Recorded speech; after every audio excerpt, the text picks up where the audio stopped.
Hi all, welcome back to Throttle Blaze. Today we are going to talk about E20 Petrol. First of all, we have to understand ethanol blending is only for petrol, not for diesel. I already explained normal petrol, E20, E30 and E85 in my previous video. If you haven't watched my previous video, please check it out first. I have shared the link in these comments and also in the description above. It will help you understand this video better. Today we are talking about one of the most common question vehicle owners have about E20 fuel. What happens if you put E20 fuel in a vehicle that's not E20 compatible? Will it damage the engine? Will it affect mileage or performance? In this video, I will break it all down in a simple, easy to understand way, so stick around till the end. But first, what does E20 compatible mean? An E20 compatible vehicle is one that has been specifically designed and tested to run safely on E20 fuel, which contains 20% ethanol and 80% petrol without affecting the engine, fuel system or overall performance. E20 compatible vehicles have been manufactured as a part of the Bharat Stage 6 or BS6 Phase 2 emission norms, which came into effect from April 2023. This means that all vehicles manufactured from April 2023 onwards are E20 compatible. However, some manufacturers introduced E20 compatible models even before April 2023. So, if your vehicle was manufactured in 2023 January or March 2023 or even earlier and you are not sure whether it's E20 compatible, the best way to confirm is by checking your vehicle owner's manual.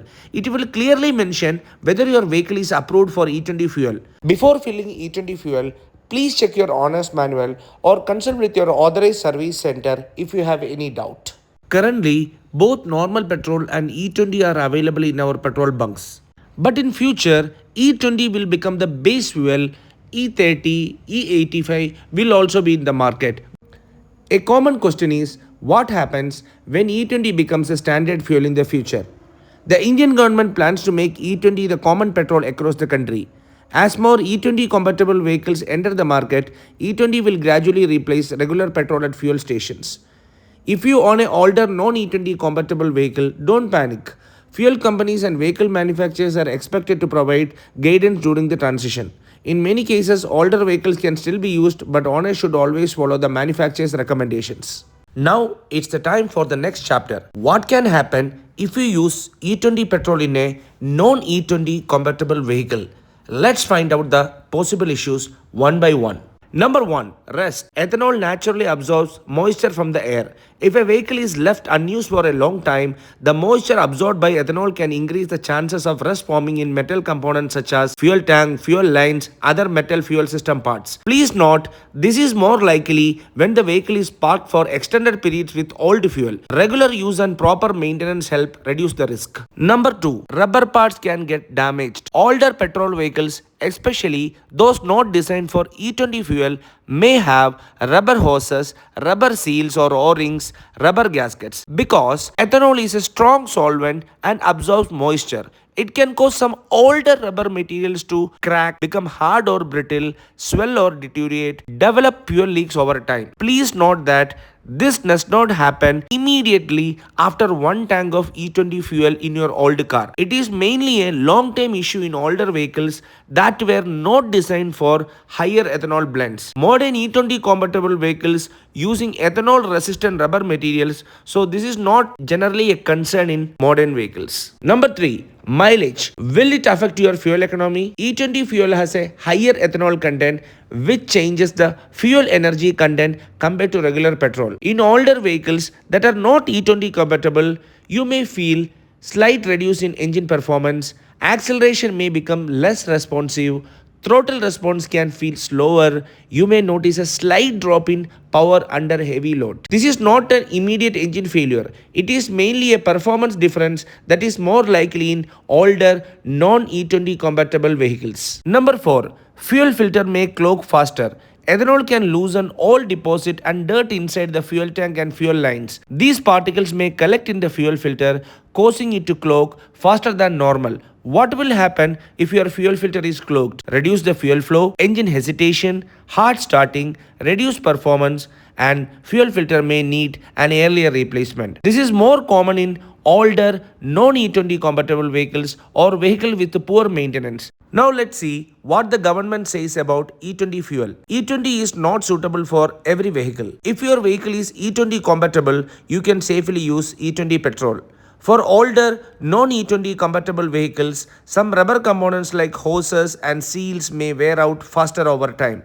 However, according to the government, major metal and plastic parts are generally not expected to have significant issues due to E20. Now let's clear up some common myth about E20 fuel. First myth, using E20 will void my vehicle warranty or insurance. Truth, if your vehicle is E20 compatible, using E20 petrol will not void your warranty or insurance. Second myth, E20 petrol allows water to enter the fuel tank. Truth, E20 itself does not cause water to enter the fuel tank. Third myth, everything you hear about E20 problem is truth. Not every claim on social media or WhatsApp is accurate. Some are exaggerated or misunderstood. The key takeaway is very simple. If your vehicle is E20 compatible, you can confidently use E20 petrol. Always follow your honest manual and manufacturer's recommendations. And remember, these are the government clarifications, not my personal opinion. One more important question many people ask to me, and the government didn't give a clarification for that. Question is, if my vehicle is not E20 compatible and it develops a problem because of using E20 petrol, will my warranty or insurance cover it? Generally, if the manufacturer has clearly stated that your vehicle is not E20 compatible and the failure is found to be caused by using E20 fuel, the manufacturer may reject the warranty claim. Similarly, motor insurance usually covers accident and insured damage. It generally does not cover mechanical damage caused by using an unsuitable fuel unless your policy specifically provides such coverage. So the safest option is to always use the fuel recommended by your vehicle manufacturer and follow the owner's manual. One more common doubt is about speed petrol, power petrol, XP95 and other premium fuels. Are they the same as E20? The answer is no. The main difference is octane rating, not ethanol content. Premium fuels have a higher octane rating to help reduce engine knocking and are mainly intended for high compression or performance engines. E20 on the other hand simply means petrol blended with up to 20% ethanol. So octane rating and ethanol blending are two completely different things. Another question is, when E20 becomes a standard fuel in the future, will speed petrol, power petrol or XP95 disappear? Most likely, no. E20 is expected to become the base petrol available at fuel stations. Premium fuels are likely to continue, but they will also have to meet the applicable ethanol blending requirements. So remember this, E20 tells you the ethanol percentage while speed, power or XP95 tell you the octane level. They are two different specifications. Always use the fuel recommended in your owner's manual. Finally, let's look at a few recommendations for using E20 petrol safely. First, check whether your vehicle is E20 compatible. You can verify this in your owner's manual or on the fuel lead or by checking with your vehicle manufacturer. Second, follow the regular maintenance schedule recommended by the manufacturer. Timely servicing helps your engine perform efficiently and improves long-term reliability. If you are using an older vehicle, have the fuel system inspected periodically. Replace worn rubber hoses, seals, or the fuel filter if required, as advised during service. Also, always use the fuel grade recommended in your owner's manual.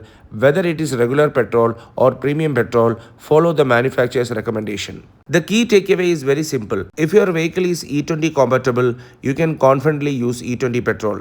With proper maintenance and the correct fuel, your vehicle can continue to deliver good performance, reliability, and a long engine life. I hope this video has cleared your doubts about E20 petrol. If you found it useful, don't forget to like, share, and subscribe to Throttle Blaze for more automotive content. Thank you for watching. See you in the next video. Bye.